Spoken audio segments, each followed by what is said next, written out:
On the fourth day of testimony in the excessive force case of Euclid police officer Michael Amiott, the jury heard from 5 witnesses, including officers at the scene.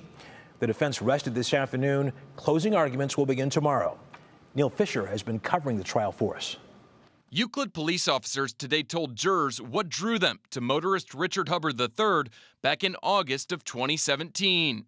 I called out that the vehicle looked fun. Daniel Ferrito, a Euclid police officer who was awarded Officer of the Year a year prior to the incident, said Hubbard portrayed what he called criminal indicators that day. The eye contact, being locked on to each other like that, the sitting up of his body, the regripping of the wheel, the turning of the head, and then the following the movement of my vehicle as he went by. The actions of the officer were described in testimony as former police officer and use of force expert Kevin Davis labeled them as proactive policing.